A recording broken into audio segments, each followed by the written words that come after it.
My boyfriend made me wait 2 hours at an expensive restaurant for our anniversary. When he finally arrived with his friends, he loudly said, "See, told you she'd still be here like a pathetic puppy."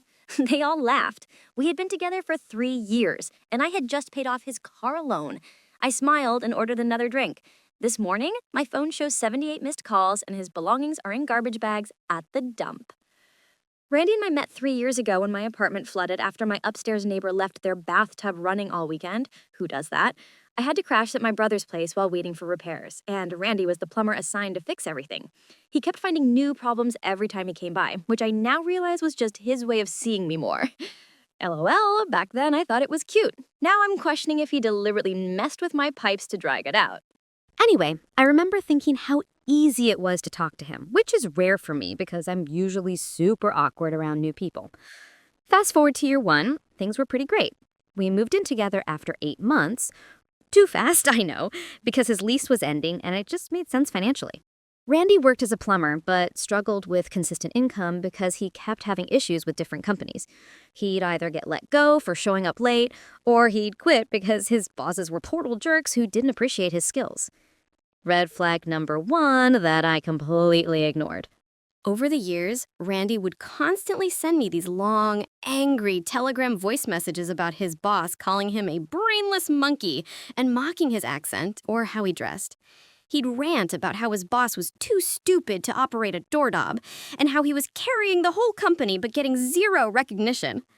I'd save these messages in my favorites folder, sometimes even downloading them when they were particularly nasty. Not sure why I kept them. Maybe subconsciously I knew they'd matter someday. He did the same with his parents, especially when they wouldn't loan him money.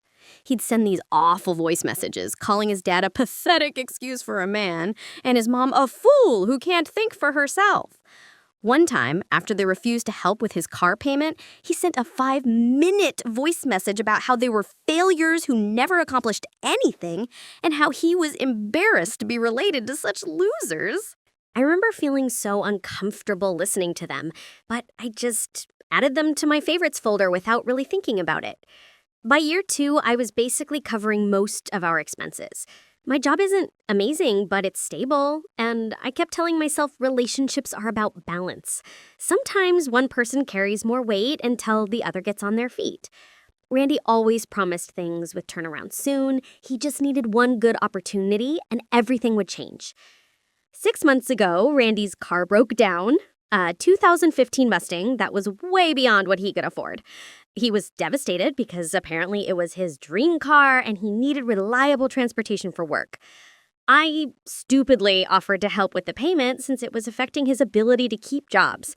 I ended up taking over the entire loan, $386 per month, which is a lot for me. I guess I just wanted to be supportive and thought maybe this would be the thing that helped him get stable. Edit. Several people messaged asking why I'd pay for his car. Looking back, it seems so obvious, but in the moment, it felt like I was helping us both. We lived together, shared expenses, and without transportation, he couldn't work consistently. Also, he was super emotional about potentially losing his baby. Anyway, last night was our 3-year anniversary, and I had just made the final payment on his car last week, which was a huge financial stretch for me. I made reservations at this nice restaurant downtown that we'd always talked about trying, but could never afford. Translation, I couldn't afford to treat us both. I spent ages getting ready, new dress, hair done, the whole thing. I arrived at 7 p.m. for our reservation. Randy texted that he was running late and asked me to go ahead and get seated. By 7:30, I texted 3 times with no response. By 8, I called twice, straight to voicemail. The waitress kept giving me these pitying looks and asking if I wanted to order or perhaps reschedule. I was so embarrassed, but I kept saying, "He's just running late, traffic probably," while checking my phone every 2 minutes. Edit. Several people messaged asking why I'd pay for his car. Looking back, it seems so obvious, but in the moment, it felt like I was helping us both. We lived together, shared expenses, and without transportation, he couldn't work consistently. Also, he was super emotional about potentially losing his baby. Anyway, last night was our 3-year anniversary, and I had just made the final payment on his car last week, which was a huge financial stretch for me. I made reservations at this nice restaurant downtown that we'd always talked about trying but could never afford. Translation, I couldn't afford to treat us both. I spent ages getting ready. New dress, hair done, the whole thing. I arrived at 7 p.m. for our reservation. Randy texted that he was running late and asked me to go ahead and get seated. By 7:30, I texted the 3 times with no response. By 8, I called twice, straight to voicemail. The waitress kept giving me these pitying looks and asking if I wanted to order or perhaps reschedule. I was so embarrassed, but I kept saying, he's just running late, traffic probably, while checking my phone every 2 minutes. At 8:45, yes, I'd been sitting alone for almost 2 hours. I was about to give up when Randy finally walked in with 4 of his friends. This wasn't a miscommunication. He'd never mentioned anyone else to our anniversary dinner. So they all come over to my table laughing and obviously already buzzed. And then I still can't believe this happened. Randy turns to his friends and says, loud enough for nearby tables to hear, "See? Told you she'd still be here like a pathetic puppy. 2 hours and she didn't leave." They all burst out laughing. One of his friends, Jake, who I've always thought was a total jerk, goes, "Damn, you weren't kidding. She's trained good." More laughter.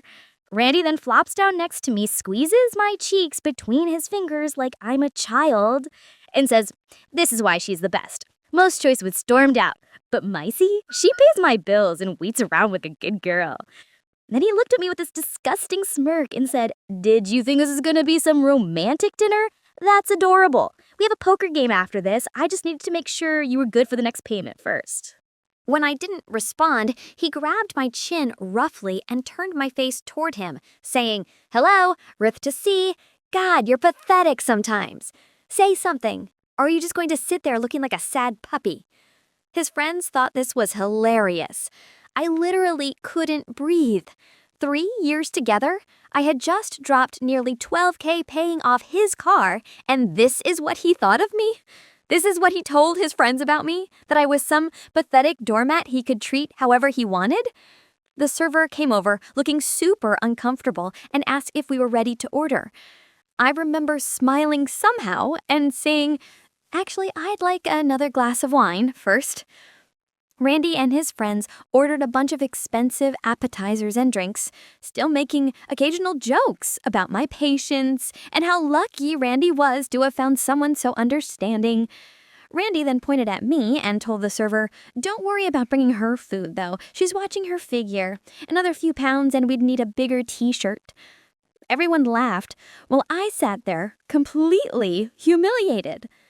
After my wine arrived, I took a long sip, placed it down carefully, and said I needed to use the restroom. Randy barely acknowledged me. He was busy entertaining his friends with some story about his boss being an idiot. In the bathroom, I stared at myself in the mirror for a solid 5 minutes. I wasn't crying. I wasn't even angry. Yet I was just done. 3 years of making excuses for him. 3 years of carrying us financially. 3 years of ignoring red flags. And this is what he really thought of me? That's when I made a decision. I wasn't going to make a scene. I wasn't going to cry or yell or throw drinks. No, Randy had deserved something much more calculated. I opened Telegram and scrolled through all of those saved voice messages from Randy, the ones where he trashed his boss as incompetent and fraudulent and his parents as pathetic failures. I had dozens of them saved in my favorites folder, some even downloaded to my phone.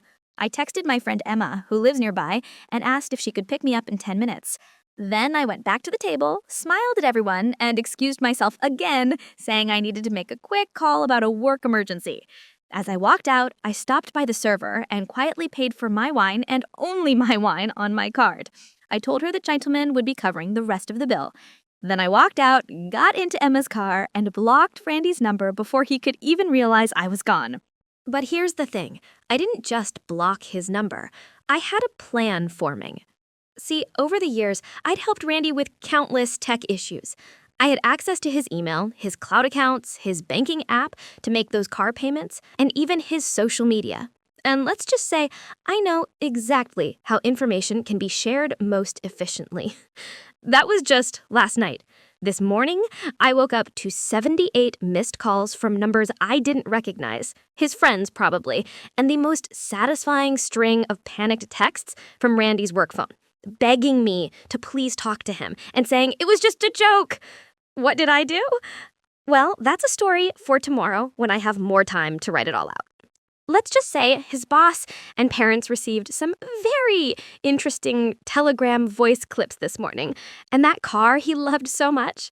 Turns out, when you cancel the final payment and provide the lender with evidence of fraud, they take repossession very seriously. More to come.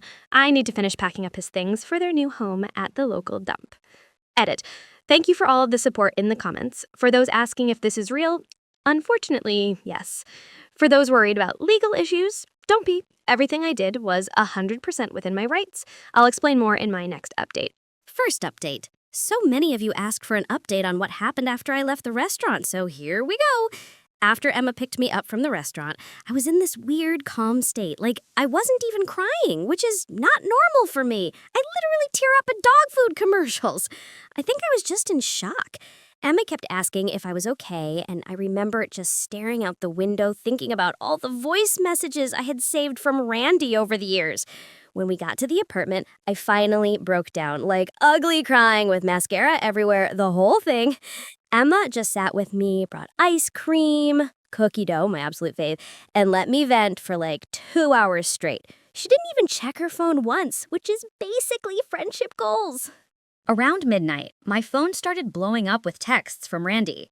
At first, they were angry like, "Where TF did you go?" and "You seriously ditched me with the bill?" Then they switched to this fake concern, "Are you okay?" and "Just let me know you're safe." By 1 a.m., he was sending these long paragraph texts about how it was just a joke and how I was overreacting. Classic gaslighting BS. I didn't respond to any of them. Instead, I made a list. I am a notorious list maker, LOL, of all the accounts I had access to. His email, from when I helped him job hunt. His Instagram, he always forgot his password. His iCloud, set up on my laptop for when his broke. His Spotify, we shared a family plan I paid for. His banking app for car payments, our shared Netflix, again, I paid for it. As I was writing this list, I realized how completely insane it was that he had given me access to basically his entire digital life. But it also gave me this weird sense of power. For the first time in our relationship, I felt like I had control over something. Edit. Some people in the comments are worried this is illegal. Don't worry, he literally gave me all these passwords and asked me to manage these accounts for him. I'm not hacking anything.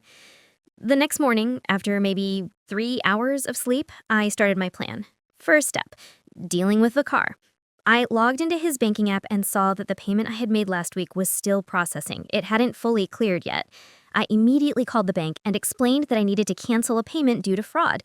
The customer service person was super nice when I explained that I had been manipulated into making payments for someone else's vehicle. They asked for documentation, so I sent screenshots of text conversations where Randy had basically admitted the car was solely his, not mine. I also mentioned that I had voice recordings of him bragging to friends about how I was paying for his car, which I actually did from one of those Telegram voice messages where he was bragging to his friend about how I was covering all his expenses. The bank put me on hold for what felt like forever, then came back and said they would reverse the payment while they investigated. While dealing with the bank stuff, Randy called like 15 times. I sent him to voicemail every time. He left these increasingly desperate messages, first angry, then apologetic, then back to angry. In one voicemail, he actually said, "You're overreacting to a stupid joke and ruining our anniversary."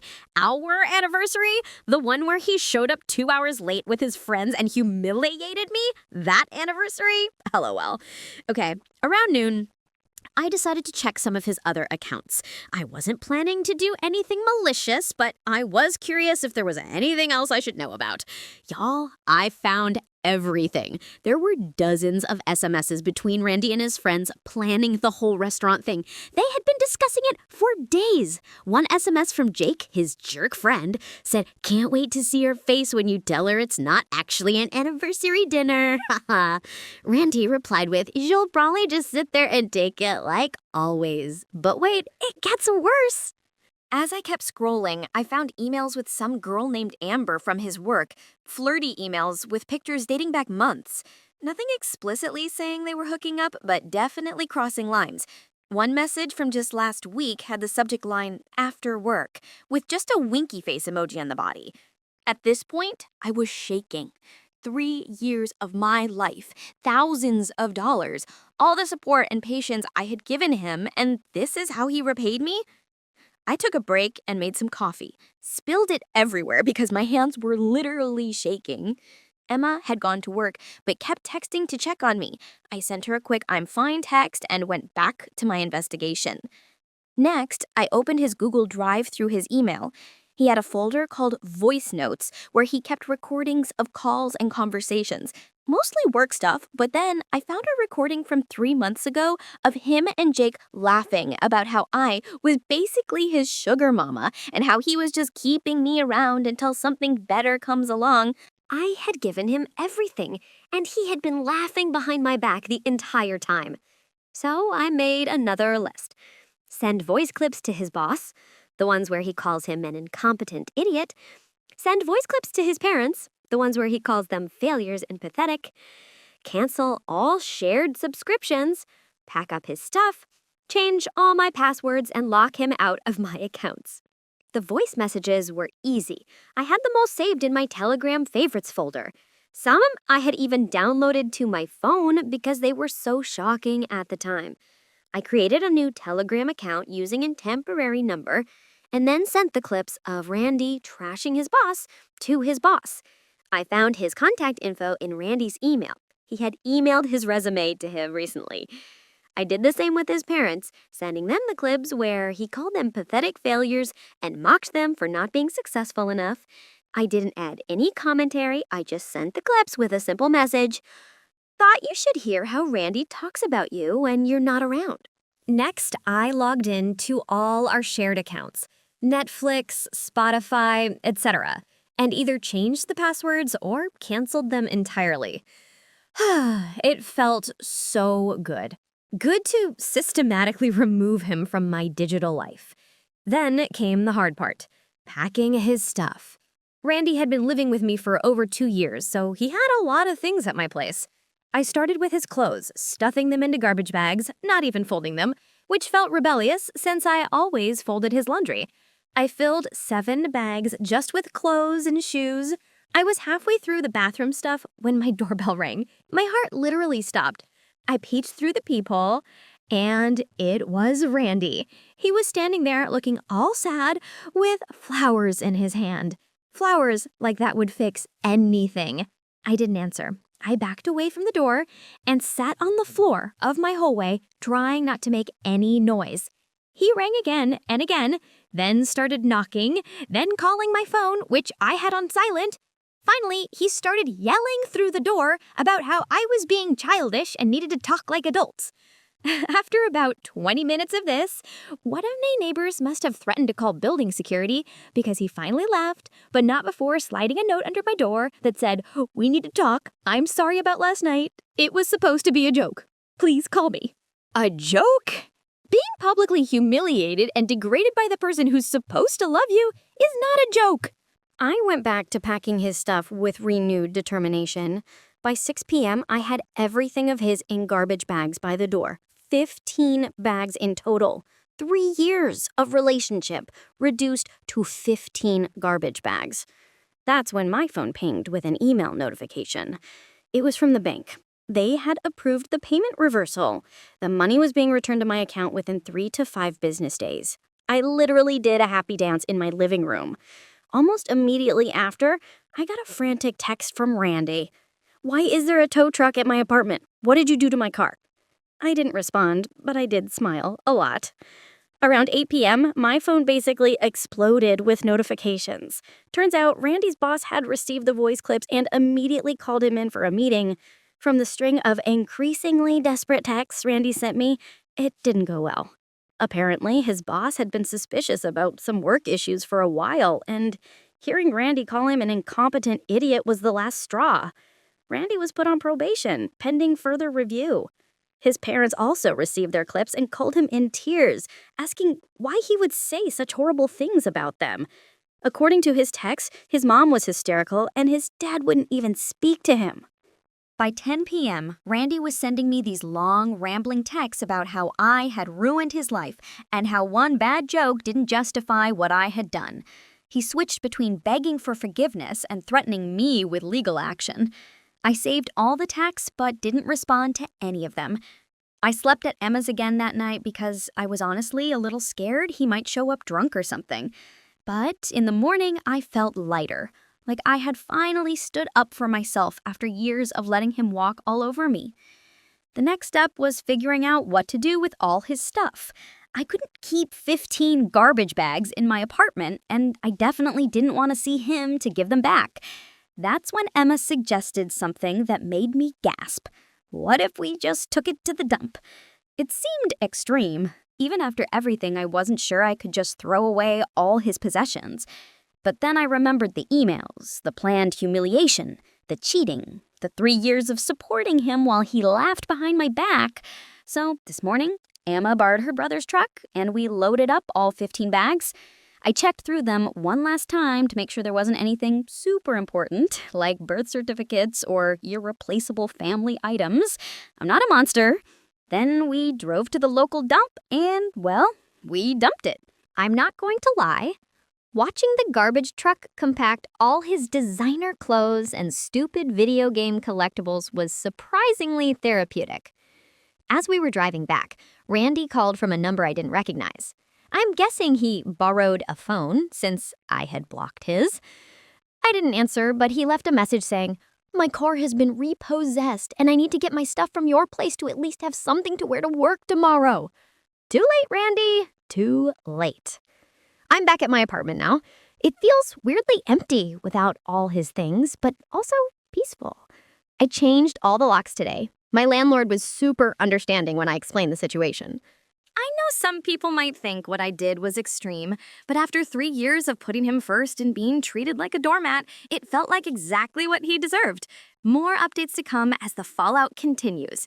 His friend Jake has been blowing up my phone with angry messages, and apparently Amber from work is now confused about why Randy is suddenly being so cold to her. The dominoes are still falling. Edit. For those asking about legal issues, don't worry. I checked with a friend who knows about this stuff. The car was in his name, but I made the payments as gifts. I was never legally responsible for it. Plus, I kept all the really important documents I found. I'm not that petty, LOL. Second update. Y'all are literally the best. The support on my last post was insane, and so many of you wanted another update. So here's the tea on everything that's happened in the past week since Randy's belongings found their new home at the local dump. LOL. So anyway, the morning after the dump trip, I woke up to this weird scratching sound at my apartment door. Like, not loud enough to be knocking, but definitely someone was there. I checked my doorbell cam, thank God I installed one last year after that package thief situation in my building, and saw Randy sitting on the floor outside my door looking completely wrecked. His hair was all messed up, he was wearing the same clothes from 2 days ago, and he was just writing something. I turned up the volume and realized he was sliding notes under my door, one by one. I tiptoed to the door, still in my PJs, and saw like 7 little paper notes that had been pushed under. Each one had a different message. Please talk to me. I need my stuff for work. My boss is gonna fire me. My parents won't talk to me. My car is gone. What did you tell everyone? I'm sleeping in Jake's car. Please answer. Part of me felt a tiny bit bad seeing him like that for about 3 seconds. Then I remembered sitting alone in that restaurant for 2 hours while he planned to humiliate me. Nope, not today, Satan. I collected all the notes as evidence just in case and went to make coffee. My Keurig decided to stop working mid-brew. Of course, it would choose now to break, so I had to resort to the emergency instant coffee I keep for power outages. The day was already off to a stellar start, LOL. While sipping my sad coffee, I checked my phone. 83 missed calls overnight, text from numbers I didn't recognize, and 17 voicemails. Randy had been busy. I was about to delete them all when I noticed one from his mom. Interesting. I decided to listen to that one. She sounded upset but not angry. She thanked me for opening her eyes about how her son really felt and asked if we could talk sometime. She said she'd had no idea about Randy's behavior and was deeply ashamed that she'd raised someone who would treat a partner that way. I saved that voicemail, but deleted the rest. Edit. A lot of you are asking if I called his mom back. Not yet. I'm still processing everything and don't want to get pulled into family drama. Maybe someday. I was getting ready to head to Emma's. My apartment felt weirdly empty, and I kept jumping at every sound when my doorbell rang. I checked the camera again, and Randy was gone. But his friend Jake was there. Great. I didn't answer, but Jake started talking anyway, knowing I could hear through the door. He said, Randy's a broken man, and I need to stop this revenge game because it's gone too far.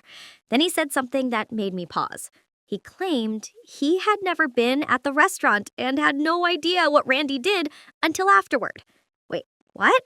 But he was there. I literally watched him laugh at Randy's jokes about me. Was he seriously trying to gaslight me too?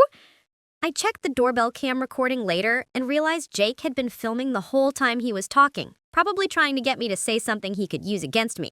Sneaky jerk. After Jake left, I grabbed an overnight bag and headed to Emma's. On the way, I decided to check my bank account. Anxiety, am I right? And saw the car payment refund had already processed. That was fast. Usually these things take forever. I did a little happy dance right there on the sidewalk, probably looking like a complete weirdo to everyone walking by. LOL. At Emma's, we ordered takeout, and I finally felt safe enough to go through everything that had happened systematically. She helped me make a timeline of all the events. Restaurant humiliation, Thursday night. Discovered Randy's emails about planning it, Friday morning. Sent voice clips to boss and parents, Friday afternoon. Belongings taken to the dump, Sunday morning. It looked so calculated when written out like that. For a moment, I wondered if I'd gone too far. Emma must have seen my face because she grabbed my phone, pulled up the screenshots of Randy's emails planning my humiliation, and made me read them again out loud. Nope, I hadn't gone too far. Not even close. Later that afternoon, I got curious about how effective my little Telegram operation had been. I created a new Instagram account, don't worry, used a completely random name and stock photo, and looked up Randy's profile, which was set to public because he's trying to build a personal brand. His words, not mine. OMG, y'all. His latest post was a long, rambling apology about how he'd made some mistakes and hurt people who didn't deserve it. Classic vagbooking without actually admitting what he did. The comments were a mess. His friends were asking what happened. Some girl, probably Amber, had commented, "Call me," with a sad face emoji. And his cousin had written, "Grandma's asking why you're not answering her calls." While I was scrolling, okay, fine, I was totally stalking, I got a text from a mutual friend, Damon. He's more Randy's friend than mine, so I was surprised to hear from him. The text just said, "Can we talk?" Not taking sides, just confused. I ignored it at first, but he followed up with, "Randy told everyone you hacked his accounts and stole from him, but that doesn't sound like you." Oh, hell no. I called Damon immediately. He picked up on the first ring and sounded genuinely shocked to hear from me. The conversation was illuminating. According to Damon, Randy had told everyone a completely different story. He claimed I had gone psycho after a tiny joke at dinner, hacked into his personal accounts, stolen money from him, and destroyed all his possessions out of female hysteria. His actual words. He was painting himself as the victim of a crazy ex-girlfriend. I took a deep breath and asked Damon one question. "Do you want to know what really happened?" When he said yes, I didn't hold back. I told him everything. The 2-hour wait, the public humiliation, the discovery of the planned emails, the voice messages Randy had sent about his boss and parents, the fact that I had been paying for his car while he mocked me behind my back. I even played him one of the voice clips I'd saved where Randy called me his personal ATM to his friends. There was a long silence on the phone. Then Damon just said, "Holy shit, he's been lying to all of us." Apparently, Randy had been spinning stories about me for months to his friend group, claiming I was clingy, financially controlling, and emotionally unstable. None of it was true, but they had believed him because, well, he was their friend. Damon apologized for not reaching out sooner and asked if he could tell the others the truth. I said he could share what I'd told him. The next morning, I finally felt ready to go back to my apartment. Emma came with me. She's seriously the best friend ever, to make sure Randy wasn't lurking around. The hallway was clear, but there were more notes under my door. This time, they were angrier. "You're ruining my life. You'll regret this." And my personal favorite, "I know what you did with my stuff." Yeah, I took it to the dump. That wasn't exactly a secret. LOL. I spent the day deep cleaning my apartment and rearranging furniture. It's amazing how moving a couch to a different wall can make a space feel completely new. I threw out the sheets from our bed, too many memories, and ordered new ones online. I even hung up some art prints I'd been keeping in the closet because Randy thought they were too girly. My apartment was becoming mine again. Wednesday morning brought a new development. I got an email from Randy's workplace, not from his boss, but from HR. They were investigating a situation and wanted to know if I would be willing to provide any relevant information about Randy's professional conduct. I'm guessing his boss showed the voice clips to HR after putting Randy on probation. I replied that I would share what I knew, which was limited to voice messages Randy had sent me, voluntarily, where he discussed his workplace and colleagues. I emphasized that I hadn't recorded anything myself or obtained anything illegally. They seemed satisfied with that and asked me to forward any relevant messages. I sent them 3 of the worst ones, where Randy called his boss incompetent, claimed to be doing his boss's job for him, and admitted to taking extended breaks without telling anyone. I don't know what happened after that, but Randy's Instagram that evening had a cryptic post about unemployment in America, so draw your own conclusions, LOL. Thursday was when things got weird. I was at the grocery store when I literally ran into Randy's mom. Awkward. I tried to smile politely and move on, but she stopped me. She asked if we could talk for a minute. She wasn't angry at all. Instead, she thanked me for sending those voice clips. Apparently, she and Randy's dad had been supporting him financially for years without realizing he was mocking them behind their backs. The car I thought I was helping pay off, they had actually put the down payment on it and co-signed the loan. Randy had been taking money from them and me. She apologized for raising someone who would treat anyone the way Randy treated me.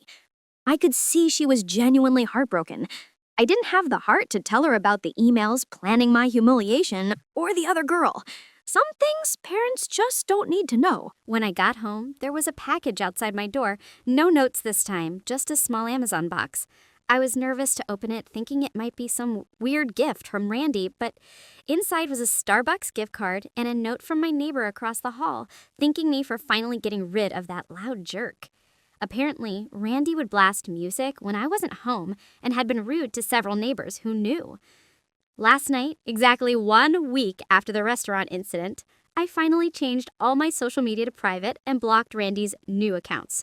He's created 3 since I blocked his original ones. I also changed my phone number, which I had been putting off because it's such a hassle, but it was worth it for the peace of mind. This morning, drumroll please, I got a letter from the car loan company confirming that the loan had been terminated and the vehicle repossessed.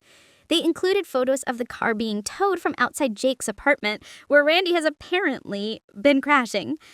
The letters stated that due to the evidence provided regarding fraudulent representation, they wouldn't be pursuing any further action against me. The loan was Randy's problem now.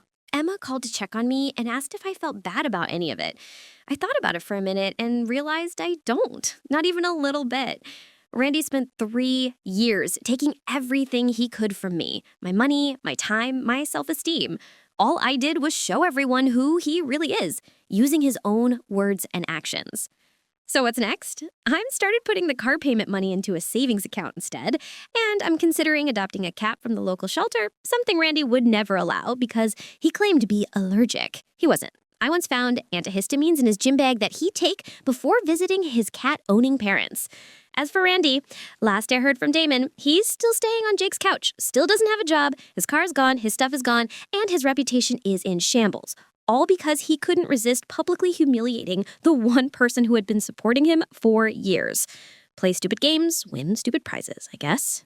Thanks for all the support, everyone. To address some common questions, no, I don't think I'll ever speak to Randy again, not even for closure. Yes, I did check with a friend who knows legal stuff. Everything I did was within my rights. No, I didn't keep anything of his except important documents, which I'll mail to his parents. Yes, I'm thinking of changing the locks again because I'm paranoid. He made copies. I'll update again if anything major happens, but hopefully this chapter of my life is closed. Edit 2. Several people have asked about the voice messages and how I sent them. I didn't do anything complicated. I literally just forwarded the Telegram voice messages he had sent me to the people he talked about in them. Telegram makes it super easy to forward messages or save them and send them in a new chat. No hacking required. Last update. Hey, Reddit fam. It's been ages since my last update. Like 6 months. OMG. And so many of you have DM'd asking how things turned out after the whole Randy saga. Figured it was time for a proper closure post. First off, I moved about a month after everything went down. I was still feeling weird in my old apartment. My lease was ending anyway, so I found a smaller but cuter place across town. It costs a bit more, but it's worth every penny for the peace of mind. Also, I got a cat. Her name is Comet, and she's this sassy tortoiseshell who absolutely hates men for some reason. My brother came over to help me assemble a bookshelf, and she hissed at him the entire time. But she literally sleeps on my pillow every night, purring like a lawnmower. Soul sister much? I've been saving the car payment money that used to go to Randy's Mustang, and it's added up to over $2,300. I'm using some of it for a solo trip to Portland next month. I've never traveled alone before, and I'm nervous, but also super excited.